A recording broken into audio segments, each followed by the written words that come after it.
और अगली सुबह होते ही फांसी की जोरों शोरों से तैयारी होने लगती है। जाओ उसे लेकर आओ, महल के बाहर द्वार पर उसे फांसी लगाई जाएगी सबके सामने, ताकि सबको पता चले और कोई भी ऐसी गलती करने से पहले 100 बार सोचे। इतने में मंत्री अंशुमन को पकड़कर बाहर ले जाता है। फांसी की तैयारी होने लगती है।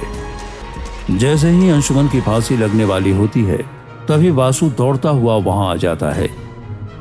रुक जाइए महाराज, रुक जाइए, ये आप क्या कर रहे हैं?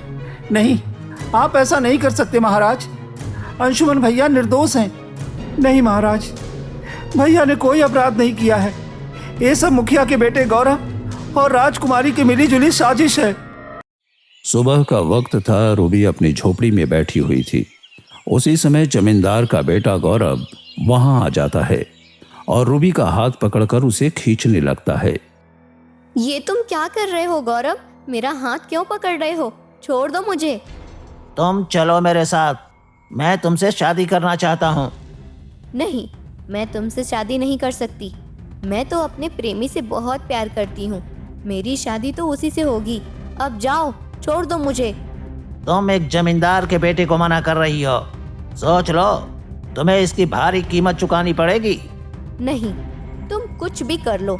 जमींदार का बेटा होने का मतलब ये नहीं कि तुम किसी लड़की के साथ जबरदस्ती कर सकते हो। अब जाओ, वरना मैं अपने भैया को बुलाऊंगी और अगर वो आ गए तो देख लेना तुम्हारी खैर नहीं। मैं किसी से नहीं डरता। मैं जमींदार का बेटा हूँ। भला मैं किससे डरूंगा? जो भी मेरे रास्ते में आएगा मैं उसे हटा दूंगा। अब चलो मेरे साथ। गौरव जबरदस्ती रूबी को खींचने लगता है।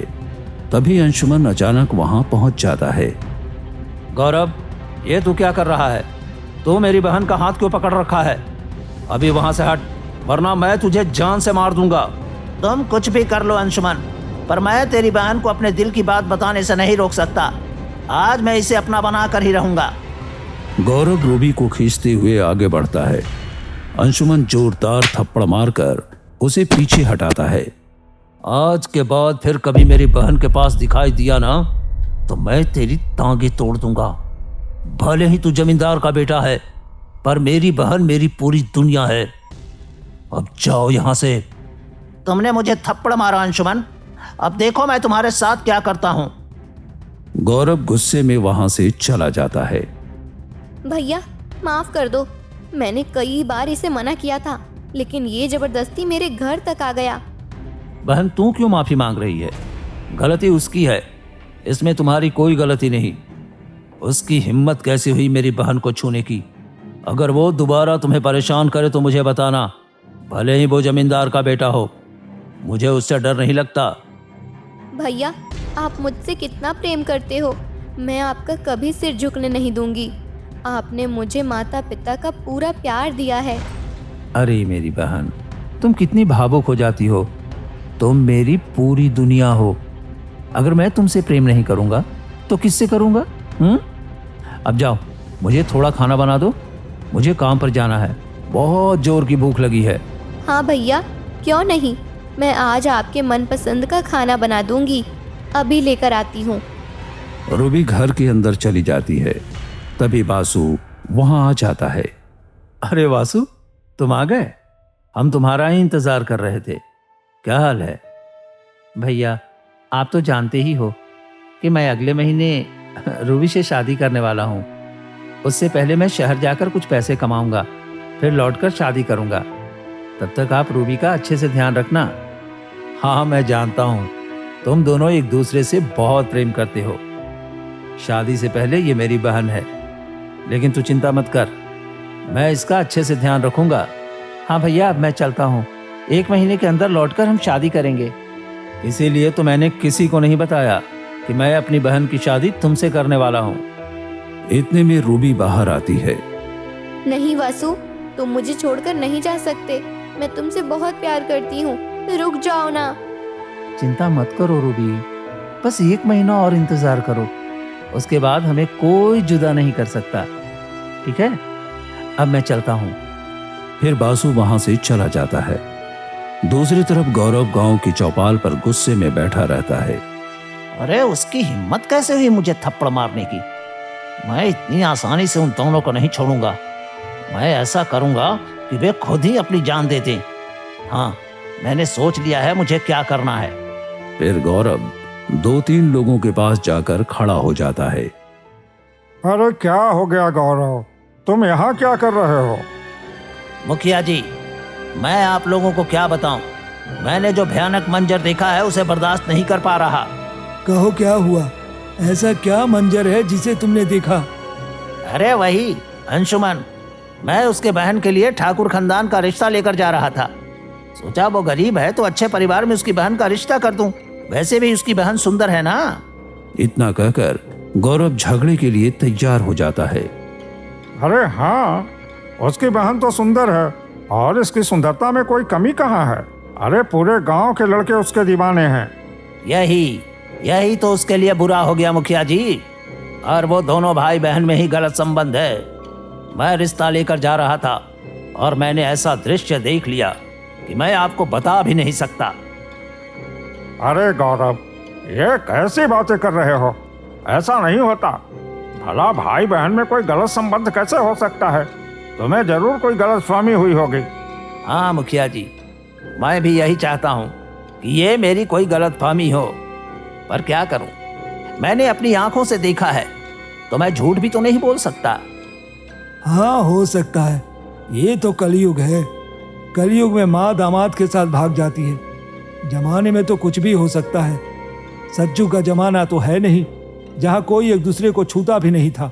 अब देखो, रिश्तों को तार तार किया जा रहा है।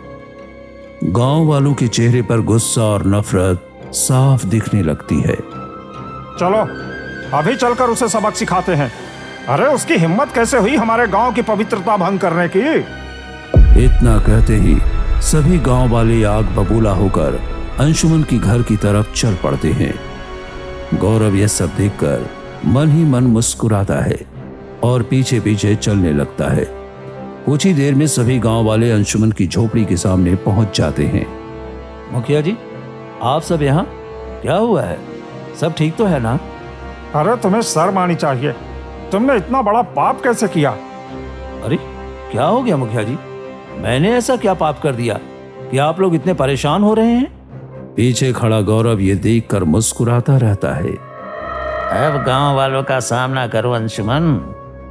गांव वाले अंधे हैं, इन्हें जो बोलो उसी पर यकीन हो जाता है। तुम कितनी भी सफाई दो, इन तानों से बच नहीं पाओगे। अंशुमन ये सब देखकर समझ जाता है। तुमने अपनी बहन के साथ गलत संबंध रखा है, इसलिए अब तुम्हें इस गांव में रहने का कोई हक नहीं है। ये सुनते ही अंशुमन का शरीर कांपने लगता है और वो सन्न रह जाता है। मुखिया जी, ऐसे शब्द बोलने से पहले आपको 100 बार सोच लेना चाहिए। वो मेरी इकलौती बहन है। मैंने उसे अपनी बेटी की तरह पाला है। मैंने माँ बाप का सारा प्यार उसे दिया है। इतना गंदा इल्जाम लगाने से पहले ये सोचिए कि आपके घर में भी बेटी है। फिर आप ऐसे शब्द कैसे बोल सकते हैं? अरे साधु संत मत बन अंशुमन। तुम्हारी बहन बहुत सुंदर है। हो सकता है तू उसकी सुंदरता देखकर फिसल गया हो, इसलिए तूने ऐसा किया। अब तू इस गांव में नहीं रह सकता। इतने में सभी गांव वाले जोर जोर से हल्ला करने लगते हैं।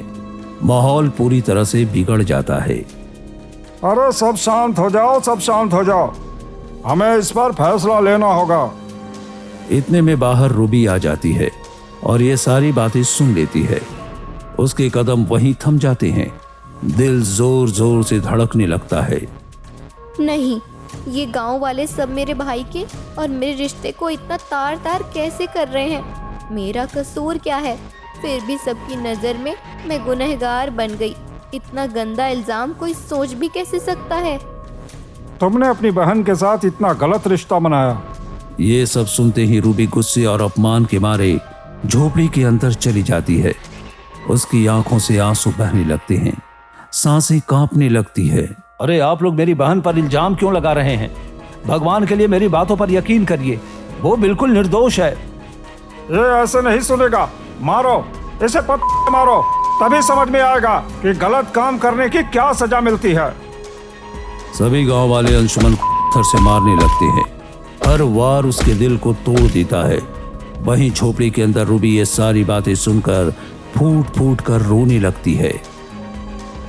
मेरे भाई ने मुझे बचपन से माता पिता की तरह प्यार किया है और कभी किसी चीज की कमी नहीं छोड़ी, और आज पूरे गांव वाले मेरे भाई पर इतना कलंकित इल्जाम लगा रहे हैं। मुझे जीने का कोई हक नहीं है, मुझे मर जाना चाहिए।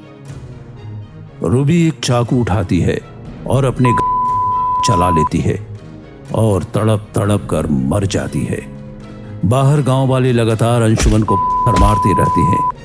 तभी अंशुमन पीछे पलट कर देखता है तो रूबी वहां नजर नहीं आती। रूबी, रूबी, रूबी कहाँ चली गई? रूबी! अंशुमन दौड़ता हुआ झोपड़ी के अंदर जाता है। अंदर जाकर वो देखता है कि रूबी अपनी आखिरी सांस ले चुकी होती है। रूबी! नहीं, नहीं, ऐसा नहीं हो सकता। रूबी, रूबी, तू मुझे छोड़कर नहीं जा सकती। उठो रूबी, उठो मेरी बहन, उठो। ये क्या हो गया तुम्हें? क्या हो गया? अंशुमन फूट फूट कर रोने लगता है। गांव वाले जैसे ही रूबी को मरा हुआ देखते हैं, सभी वहां से चले जाते हैं।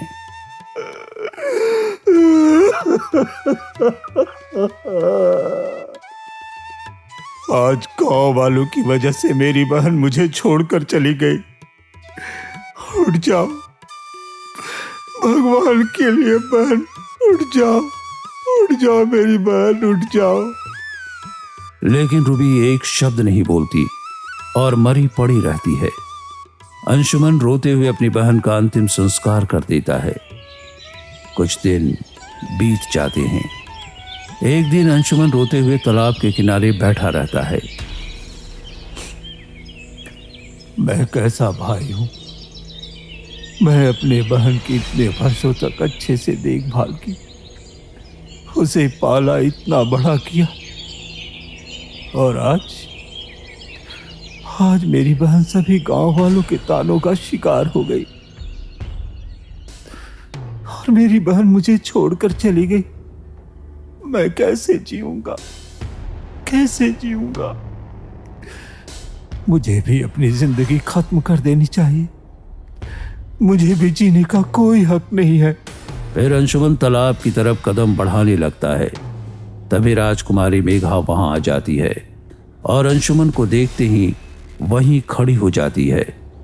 अरे तुम कौन हो और इस तालाब की तरफ क्यों जा रहे हो? अंशुमन रुक जाता है। ऐसा क्या हो गया कि तुम क्या करने जा रहे हो? बताओ, मैं हूं ना, मैं तुम्हारी मदद करूंगी। आखिर तुम ऐसे क्यों कर रहे थे? मेरी मदद कोई नहीं कर सकता। गांव वालों ने मेरी बहन पर कलंकित इल्जाम लगाकर भाई बहन के रिश्ते को तार तार कर दिया, जिस वजह से मेरी बहन ने आत्महत्या कर ली। मैं भी जी कर क्या करूं? हाँ, तुम्हारे साथ बहुत गलत हुआ है, पर मर जाना इसका समाधान नहीं है। गांव वालों ने जो अपराध किया है उसे उसकी सजा मिलनी चाहिए, और तुम्हें उन सब को सजा देनी है, ना कि तुम खुद को मारो। राजकुमारी मेघा की बातों का असर अंशुमन पर पड़ता है। दोनों वहीं तालाब के किनारे बैठे रहते हैं और धीरे धीरे घंटों बातें करते रहते हैं। कब दिन शाम में बदल जाती है, दोनों को पता ही नहीं चलता। आपसे बातें करते करते कब ये दिन बीत गया पता ही नहीं चला। हाँ, मुझे भी महल में मन नहीं लगता था, लेकिन आज तुम्हारे साथ बात करके मुझे भी अच्छा लगा। चलो, अब हम रोज कुछ देर यहीं बैठकर बातें किया करेंगे, जिससे मेरा भी मन लगा रहेगा और तुम्हारा भी। हाँ, क्यों नहीं। इसके बाद ऐसे ही दिन बीतने लगते हैं। अंशुमन और राजकुमारी मेघा रोज तालाब के किनारे मिलने लगते हैं। धीरे धीरे दोनों के बीच प्रेम हो जाता है। एक दिन फिर से दोनों तालाब के किनारे बैठे होते हैं कि तभी राजकुमारी मेघा कुछ कहने के लिए आगे बढ़ती है। देखो अंशुमन, मैं तुमसे कई दिनों से ऐसे छुप छुप कर तालाब के किनारे मिल रही हूँ, लेकिन अब मुझे तुमसे प्रेम हो गया है और मैं अब तुम्हारे बिना नहीं रह सकती। हाँ राजकुमारी, इतने दिनों से आपने मेरी खाली जिंदगी में प्यार भरा है, मुझे भी आपसे प्रेम हो गया है। ठीक है, तो मैं बहुत जल्दी पिताजी को ये बात बता दूंगी। अब मैं चलती हूँ, ताकि हमारे रिश्ते की बात मैं अपने पिताजी से कहकर जल्दी आगे बढ़ा सकूं। हाँ राजकुमारी, क्यों नहीं, मैं भी उस पल का बहुत बेसब्री से इंतजार करूंगा। राजकुमारी मेघा वहां से राजमहल चली जाती है। तभी राजकुमारी मेघा को उल्टियां आने लगती है और वो चक्कर खाकर गिर पड़ती है। तभी राजा सूर्य नारायण ये दृश्य देख लेते हैं और भागकर राजकुमारी मेघा के पास आते हैं। क्या हो गया है मेरी बेटी को मंत्री जी? जल्दी से वैद्य को लेकर आओ, देखो मेरी बेटी को क्या हो गया है। कुछ ही देर में वैद्य आ जाता है और राजकुमारी मेघा की जांच करते हुए घबरा जाता है। क्या हो गया वैद्य? तुम इतने घबराए हुए क्यों दिख रहे हो? जवाब दो, आखिर मेरी बेटी को क्या हुआ है? ये कुछ बोल क्यों नहीं रही है और इसे चक्कर क्यों आया है? महाराज, राजकुमारी मेघा गर्भवती है, इसी वजह से ये चक्कर खाकर जमीन पर गिर पड़ी है। 2 महीने की गर्भवती है। ये तुम कैसी बातें कर रहे हो वैद्य? राजकुमारी मेघा का तो अभी विवाह भी नहीं हुआ है, वो गर्भवती कैसे हो सकती है? मैं सच कह रहा हूं महाराज, मेरा कहा कभी झूठ नहीं होता। वैद्य वहां से चला जाता है। थोड़ी देर बाद राजकुमारी मेघा को होश आ जाता है। जल्दी बताओ, ये किसका तुम्हारे पेट के अंदर पल रहा है? मैंने तुम्हें कितनी बार कहा था कि ऐसा कोई कदम मत उठाना जिससे मुझे तुम्हें सजा देनी पड़े। जल्दी बताओ, ये किसका है? पिताजी, ये अंशुमन का है। मैं अंशुमन से प्रेम करती हूँ और ये बच्चा उसी का है। क्या? अंशुमन का? ठीक है, मंत्री जी कहाँ हो? मंत्री भागते हुए आता है। क्या हुआ महाराज? जाओ जल्दी से गांव में और जो अंशुमन है उसे घसीट कर ले आओ। उसकी हिम्मत कैसे हुई मेरी बेटी की पवित्रता भंग करने की? जो आज्ञा महाराज। मंत्री वहां से निकल पड़ता है और गांव में अंशुमन के घर पहुंच जाता है। मंत्री जी, आप, क्या हुआ है? मुझसे कोई अपराध हो गया है क्या? तुमने राजकुमारी को कलंकित किया है, अब तुम्हें इसकी सजा मिलेगी। चलो यहाँ से, बहुत भोले बनने का नाटक कर रहे हो। महाराज अच्छे से तुम्हारी खबर लेंगे। मंत्री अंशुमन को खींचते हुए वहां से ले जाता है। तभी गांव वाले ये दृश्य देख लेते हैं। मंत्री जी, अब इसने क्या कर दिया? इसने राजकुमारी को कलंकित किया है। राजकुमारी गर्भवती हो गई हैं। इसने अपनी बहन को भी नहीं छोड़ा, अब राजकुमारी को भी नहीं छोड़ा। छी छी छी छी छी। तो फिर सभी गांव वाले अंशुमन के पीछे पीछे राजमहल आ जाते हैं। तुम्हारी हिम्मत कैसे हुई मेरी बेटी को कलंकित करने की? ये आप कैसी बातें कर रहे हैं महाराज? नहीं, मैंने राजकुमारी को छुआ तक भी नहीं, फिर मैंने ये कलंक कैसे कर दिया? तभी राजकुमारी मेघा भी वहां आ जाती है। ये सच है अंशुमन, मैं तुम्हारे बच्चे की माँ बनने वाली हूँ। तुमने कहा था ये बात सबसे छुपा कर रखने के लिए, पर मैं नहीं छुपा पाई, मुझे माफ कर दो। राजकुमारी मेघा, तुम ये कैसी बातें बोल रही हो? मैंने तुम्हें आज तक छुआ नहीं। एक लड़के की पवित्रता क्या होती है और शादी से पहले उसकी पवित्रता भंग करना यह बहुत बड़ा गुनाह है। नहीं महाराज, मैंने ये गुनाह नहीं किया है। तो क्या मेरी बेटी झूठ बोल रही है? अपने चरित्र पर लेकर इतना बड़ा झूठा इल्जाम तुम पर लगा रही है? मंत्री जी, इसे ले जाइए, इसे कल सुबह ही फांसी दे दी जाएगी, ये मेरा हुक्म है। फिर सैनिक अंशुमन को पकड़कर काल कोठरी में बंद कर देता है। हे भगवान, ये क्या हो रहा है? मैंने तो सबका भला चाहा, कभी किसी के साथ बुरा नहीं किया, फिर भी मैं इतने बड़े बदनामी के साथ नहीं मरना चाहता। क्या कोई नहीं है जो मेरी निर्दोषिता साबित करे? आखिर मेहनत करने वाले के साथ ही ऐसा क्यों कर रहे हो प्रभु? आखिर क्यों कर रहे हो? आखिर क्यों कर रहे हो प्रभु, क्यों कर रहे हो? अंशुमन फूट फूट कर रोने लगता है। ऐसे ही दिन बीत जाते हैं और अगली सुबह होते ही फांसी की जोरों शोरों से तैयारी होने लगती है। जाओ उसे लेकर आओ, महल के बाहर द्वार पर उसे फांसी लगाई जाएगी, सबके सामने, ताकि सबको पता चले और कोई भी ऐसी गलती करने से पहले 100 बार सोचे। इतने में मंत्री अंशुमन को पकड़कर बाहर ले जाता है। फांसी की तैयारी होने लगती है। महाराज, मेरी बातों पर यकीन कीजिए, मैंने ऐसा कुछ नहीं किया है। सब मुझ पर झूठा इल्जाम लगा रहे हैं। चुप हो जाओ, अब कुछ नहीं हो सकता, तुम्हें तो अब फांसी लगेगी। जैसे ही अंशुमन की फांसी लगने वाली होती है, तभी वासु दौड़ता हुआ वहां आ जाता है। रुक जाइए महाराज, रुक जाइए, ये आप क्या कर रहे हैं? नहीं, आप ऐसा नहीं कर सकते महाराज। अंशुमन भैया निर्दोष हैं, आप ये फांसी रोक दीजिए महाराज। तुम कौन हो राजा के फैसले को रोकने वाले? तुम्हें इसकी सजा मिल सकती है, चले जाओ यहाँ से। नहीं महाराज, भैया ने कोई अपराध नहीं किया है।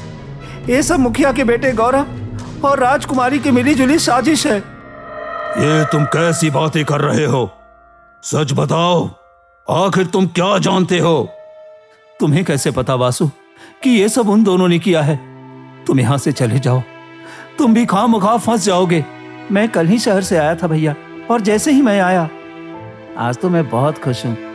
1 महीने से पहले ही वापस आ गया। मुझे देखकर भैया और रूबी कितना खुश होंगे। अब मैं उनके साथ रहकर अपनी रूबी के लिए सही फैसला कर सकता हूँ। वासु खुशी खुशी अंशुमन के घर जाता है। तभी वहां कोई नहीं रहता। ये क्या, यहाँ तो कोई नहीं है। इतने में धर्मेंद्र वहां आ जाता है। अरे वासु, तू यहाँ क्या कर रहा है? मैं अंशुमन भैया से मिलने आया था, पर वो घर पे नहीं है। क्या हुआ? अरे तुम्हें नहीं पता, उसने अपनी बहन के साथ गलत संबंध बनाए। हम लोगों ने अंगली उठाई तो उसने अपनी जान दे दी, और ऊपर से उसने राजकुमारी को भी गर्भवती कर दिया। कल सुबह उसे फांसी होगी। ये आप कैसी बातें कर रहे हो? नहीं, वो ऐसा नहीं कर सकते। उनकी बहन के साथ कोई गलत संबंध नहीं होगा। आपने अपनी आंखों से देखा था क्या? अरे नहीं, मैंने अपनी आंखों से नहीं देखा, लेकिन वही जमींदार का बेटा गौरव है ना, हाँ, उसने अपनी आंखों से देखा था और पूरे गांव वालों को बताया। धर्मेंद्र वहां से चला जाता है। ये सब सुनते ही वासु के पैरों तले जमीन खिसक जाती है। वो फूट फूट कर रोने लगता है। ये क्या हो गया? मैं बस कुछ ही दिनों के लिए बाहर गया, मेरी प्रेमिका आत्महत्या कर ली, और मेरे भैया पर इतना घटिया इल्जाम लगाया गया। मैं क्या करूं? कुछ भी हो जाए, मैं अपनी प्रेमिका को इतनी घटिया इल्जामों के साथ बदनाम नहीं होने दूंगा, और भैया को फांसी नहीं होने दूंगा। गौरव ने ही ये सब कुछ किया होगा, अब मुझे उससे बदला लेना है। वासु वहां से निकल पड़ता है और जमींदार के घर पहुंचता है। तभी वो देखता है कि गौरव चोरी चुपके वहां से जा रहा होता है। अरे, ये गौरव कहाँ जा रहा है? मुझे इसका पीछा करना चाहिए। फिर वो गौरव का पीछा करता है। तभी गौरव तालाब के किनारे पहुंच जाता है, जहां राजकुमारी मेघा पहले से खड़ी होती है। देखो, जैसा तुमने कहा था मैं बिल्कुल वैसा ही किया है। अब तो तुम मुझसे शादी कर लो। मैंने उसे बदनाम कर दिया, उसे फांसी भी हो रही है, और मैं तुम्हारे बच्चे की माँ बनने वाली हूँ। हाँ, तुमने बहुत अच्छा किया राजकुमारी। चलो, उसके भाई ने मुझे थप्पड़ मारा था, मैंने उसकी बहन पर झूठा इल्जाम लगाकर उसे बदनाम कर दिया। अब उसे फांसी भी लग जाएगी। मेरा बदला पूरा हुआ। अब मैं तुमसे शादी के लिए तैयार हूँ, लेकिन पहले उसे फांसी लगने दो, उसके बाद हम शादी करेंगे। ठीक है, मैं तो तुमसे बहुत प्रेम करती हूँ। तुम्हें पाने के लिए मैं कुछ भी कर सकती हूँ। ये बस छोटा सा काम था। अब हमें कल सुबह होने का बेसब्री से इंतजार है। ये सब मैंने अपनी कानों से सुना है महाराज। राजकुमारी के पेट में जो बच्चा है, ये गौरव का है। ये बात सुनते ही सभी गांव वालों और राजा के पैरों तले जमीन खिसक जाती है। क्या इतना बड़ा षड्यंत्र मेरी बेटी ने ही रचा? ये मैं क्या करने जा रहा था? तभी पीछे से राजकुमारी मेघा घबराई हुई आगे आ जाती है। सच सच बता बेटी, क्या जो इसने कहा ये सच है या नहीं? नहीं तो मैं तुम्हारा सिर अभी धड़ से अलग कर दूंगा। तुम जानती हो मैं सत्यवादी हूं और अपनी इज्जत के लिए किसी को भी जान से मार सकता हूं। हाँ पिताजी, ये सच है। इस बच्चे का बाप अंशुमन नहीं बल्कि गौरव है। मैं बस गौरव से प्रेम करती हूँ और उसे पाने के लिए मैंने ये सब किया। वो अंशुमन की बहन से प्रेम करता था, जिस वजह से उसने मुझे ठुकरा दिया। इसलिए मैं अंशुमन और उसकी बहन दोनों से बदला लेना चाहती थी और आखिर में मुझे मेरा प्यार मिल रहा था, तो मैंने ये सब कर दिया। हे भगवान, मैंने ये क्या कर दिया? एक बेगुनाह की मैं जान का दुश्मन बन बैठा। ये सुनते ही गांव वाले, मुखिया सहित सभी लोग सन्न रह जाते हैं। ये क्या हो गया? इतना बड़ा षड्यंत्र! हम लोगों ने सोचा था कि सच में अंशुमान ही दोषी है। अंशुमन ये सारी बातें सुनकर भी चुपचाप खड़ा रहता है। उसकी आंखों से आंसू गिरते हैं, लेकिन वो एक शब्द भी नहीं कहता। मंत्री जी, जमींदार के बेटे गौरव को लेकर आओ। आखिर उसकी हिम्मत कैसे हुई इतना बड़ा षड्यंत्र रचने की? कुछ ही देर में मंत्री गौरव को लेकर दरबार में आ जाता है। तुम्हारी हिम्मत कैसे हुई मेरी बेटी के साथ ऐसा करने की? मुझे माफ कर दीजिए महाराज, मैं बस बदला लेना चाहता था, इसलिए मैंने ऐसा किया। तो तुमने जो हम लोगों को बताया, क्या वो सब झूठ था? हाँ, वो सब झूठ था। अंशुमन ने मुझे थप्पड़ मारा था, मैं उसका बदला लेना चाहता था। यह सुनते ही मुखिया गुस्से में आकर गौरव के गाल पर जोरदार थप्पड़ मार देता है। तुम्हारी वजह से मैंने एक निर्दोष लड़की के चरित्र पर उंगली उठाई और उसे क्या करने पर मजबूर कर दिया। तुम्हें मैं कभी नहीं माफ करूंगा। तुमने बहुत बड़ा पाप किया है। सैनिकों, गौरव को ले जाओ और आजीवन काल कोठरी में बंद कर दो। इसकी वजह से मेरी बेटी की जिंदगी बर्बाद हुई है। एक मासूम ने हत्या कर ली और एक निर्दोष को मैं फांसी देने जा रहा था। माफ कर दीजिए महाराज, गलती हो गई, मैं ऐसा कभी दोबारा नहीं करूंगा। लेकिन सैनिक गौरव को घसीटते हुए ले जाते हैं और काल कोठरी में बंद कर देते हैं। राजकुमारी मेघा, मैं तुम्हें अपने राज परिवार से बेदखल करता हूँ। आज के बाद दासी वाले कमरे में रहोगी। इस बच्चे को जन्म देकर पूरी जिंदगी एक दासी बनकर रहोगी। चली जाओ यहाँ से। माफ कर दीजिए पिताजी, मुझसे गलती हो गई। मैं ऐसा फिर कभी नहीं करूंगी।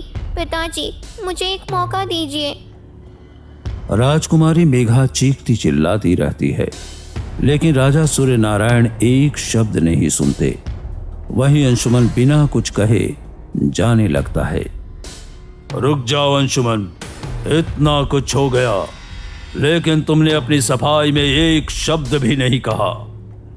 क्या ही कहूँ महाराज, आप लोगों के फैसले से मेरी बहन इस दुनिया से चली गई और आप लोगों ने मेरे चरित्र पर दाग लगाकर मुझे फांसी देने का फैसला कर लिया। अब बोलने को क्या ही बचा है। आखिरकार सच तो सबके सामने आ ही गया। मैं चाहता हूं कि तुम इस राज्य के राजा बनो। तुमने सारे कष्ट सहे और मेरा उत्तराधिकारी इस योग्य नहीं निकला। नहीं महाराज, मैं इस राज्य का राजा बनने योग्य नहीं हूँ। मुझे जाने दीजिए। नहीं अंशुमान, हमें माफ कर दो। तुम राजा बनोगे तभी हमें एक न्यायप्रिय राजा मिलेगा। ये पद स्वीकार करो ताकि हम लोगों का बोझ कम हो। इतनी बड़ी अपराध की परिस्थिति में हम कैसे जी पाते? केवल तुम ही इस राज्य का न्याय स्थापित कर सकते हो। हाँ, भगवान के लिए ऐसा ही करो, तभी मैं समझूंगा कि तुमने मुझे और इस राज्य की गलतफहमी को माफ कर दिया। ठीक है, अगर आप सब इतना आग्रह करते हैं तो मैं इस राज्य का राजा बनने के लिए तैयार हूं। अब मेरी कोशिश होगी कि किसी भी अन्याय और अन्य लोगों के कलंक को मिटाया जाए और राज्य में सुख शांति और न्याय कायम हो। इसके बाद अंशुमन वासु के पास जाता है। वासु, मुझे माफ कर दो।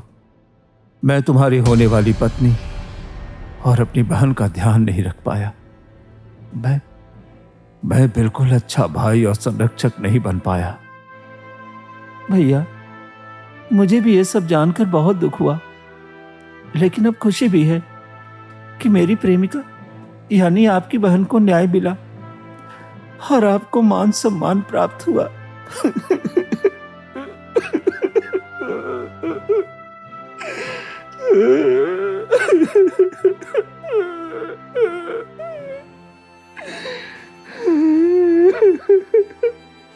बासु रोने लगता है। उसकी आंखों में आंसू और दिल में राहत दोनों झलक रहे हैं। अब हम दोनों मिलकर ये सुनिश्चित करेंगे कि राज्य में किसी को भी अन्याय का सामना न करना पड़े। मैं न्याय प्रिय और दयालु राजा बनकर हर किसी की रक्षा करूंगा। और उस दिन से अंशुमन अपने राज्य में न्याय और शांति कायम करता है। लोग उसे अपना राजा मानते हैं। उसके साहस, धैर्य और नैतिकता की कहानी हर गांव में सुनाई जाती है। अंशुमन की कठिनाइयों और दुखों से भरी जीवन यात्रा अब सम्मान और प्रेम से भरपूर हो गई।